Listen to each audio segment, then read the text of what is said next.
Welcome back. I was completely freaking out.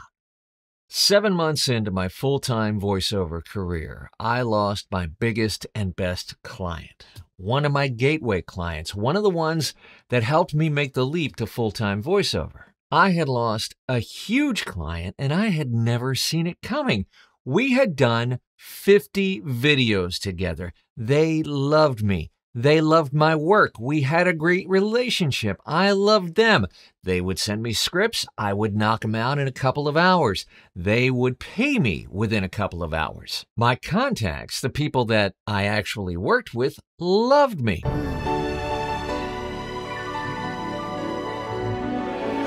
We had a phone call 2 weeks prior where they said, "We love you, Paul. We love your work. We love our relationship. We have 4 more lines of videos we'd like to do with you."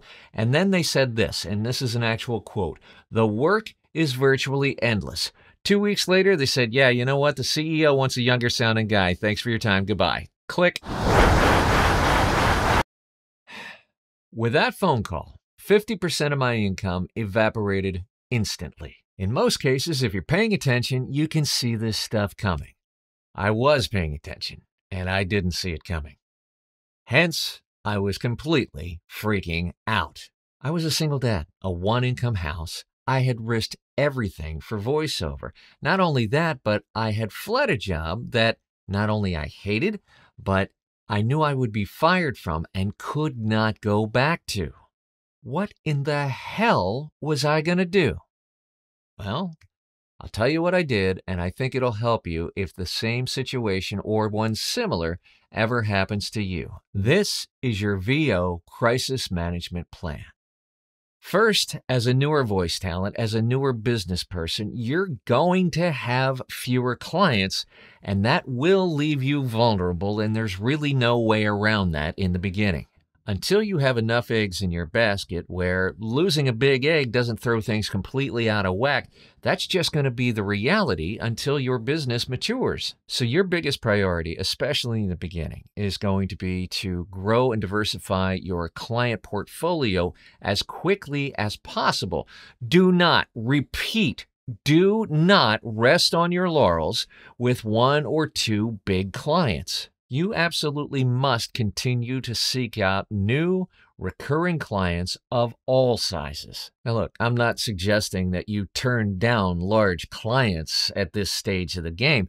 You take all the work you can possibly get. But if you do get a big client early, by all means, do not come off the gas and stop or slow down your direct marketing. That's a surefire way to get caught with your pants down. Trust me, I got a little fat and happy in the beginning, and it put me in a much more vulnerable position than had I kept the pedal to the metal on my direct marketing. I got lazy. I got too focused on the paid work coming in the door, and I thought, "Yeah, you know what, this voiceover thing, this is a breeze." I had slowed down on what made me successful early, and that was my direct marketing daily habits and behaviors. And it cost me. Don't let it cost you. As I said in the beginning, when you have fewer clients, losing a big client makes you more vulnerable. So, sock as much money away when business is good, especially early, so that when, not if, adversity hits, you'll have as much padding and cushion built up as possible to soften the blow. Author Simon Sinek says that an infinite game, the object of an infinite game, is to stay in the game as long as possible. And for entrepreneurs and, yes, voice actors, business is an infinite game. The more you can constantly assess and plan for existential threats to your business, the ones that could sink you, the better you can plan for that, the longer you will stay in the game. I cannot stress enough the importance of crisis management in business. Third, have a plan B. For me, going back and getting another crappy corporate job was not an option. That was the one thing I was not willing to do. That, for me, was complete and utter failure. It may not be for you, and I'm not judging you either way, I promise. But in my case, I started driving for Lyft. It was the one thing I could do nights, weekends outside of normal business hours, which I wanted to and needed to keep devoted to voiceover so that I could grow my business. I could work nights and weekends, use those dormant hours during the week to bring some money in the door so that I could continue to use the business hours to replace that big client.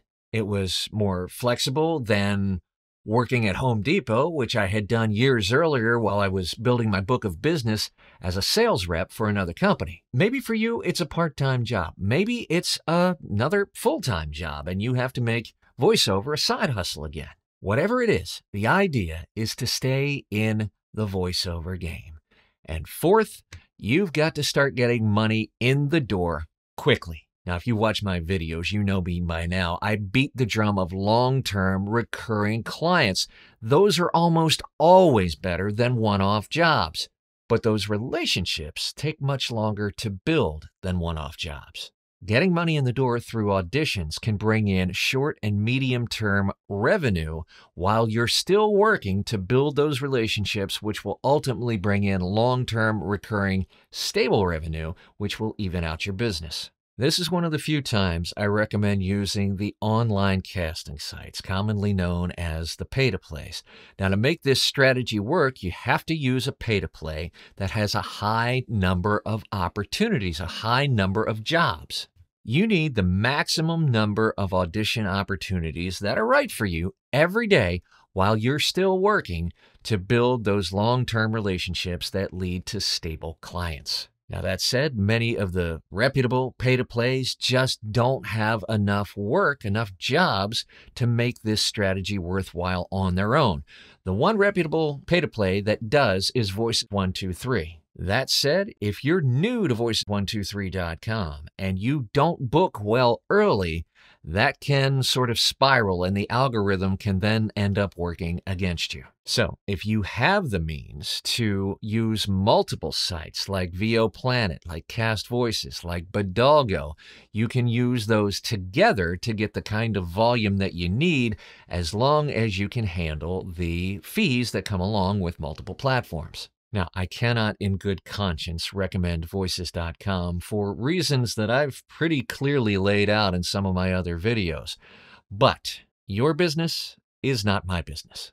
In total transparency, Voices was the platform I used years ago when I hit this crisis that we're talking about today. I wasn't completely aware of their practices then, and they've gotten worse since. I also can't in good conscience recommend the freelancer sites like Fiverr and Upwork and so on, especially for this strategy because you'll spend all your time chasing $25 gigs, making shit money with clients who will work you to the bone and demand everything possible, leaving you no time to continue to market to pro clients who will gladly pay pro rates. And not to mention, you can damage your career professionally and your reputation by working on some of these sites. But in the end, you have to decide what's workable and palatable and ethical for your business. You will likely have to make decisions that you're not comfortable with. You may have to hold your nose and close one eye. I get it. But there's a big difference between someone who does what they have to do to stay in the game, to keep chasing their own dreams, and to make shit work, and someone who just sits on the freelancer sites, picking off cheap jobs and undercutting professional rates just because it's easy and they're lazy and unethical. You have to stay in the game, but you also have to sleep at night. While I am vehemently opposed to the freelancer sites and some of the less reputable, unethical pay-to-play sites, you have to make the decisions for your own business. You're the one that has to do what you have to do for yourself, for your family, for your business, and for your situation. But remember, this is about crisis mode and about staying in the game as long as you have to while you build your business back up and restabilize it. And as you do that, more and more of your time and effort should be shifted back to those recurring long-term relationships and your own direct marketing. And as you do that, you will be less vulnerable and your business will mature and stabilize. And so when a big client does, and they will, fly the coop, you are much less vulnerable and the negative impact to your business will be much less proportionately. You can survive losing a big fish early. You can even go on, and as I have, go on to a very successful career in voiceover. Now, to learn how to build those relationships at scale over time directly with clients so that you can build a solid, loyal, stable clientele of VO Pro clients, check out the link in the description below for the VO Freedom Master Plan. And to get my Move, Touch, Inspire newsletter for voice actors, which comes out every Thursday just for you, click that link in the description below as well. If you found this video helpful, if you think it will help other people, then help us help YouTube and the algorithm find those other voice actors with a like, subscribe, and maybe even bang that notification bell so that you'll be the first to know when we publish a new video. As always, I'm hugely grateful for your support. Thanks so much, and we'll see you back here real soon.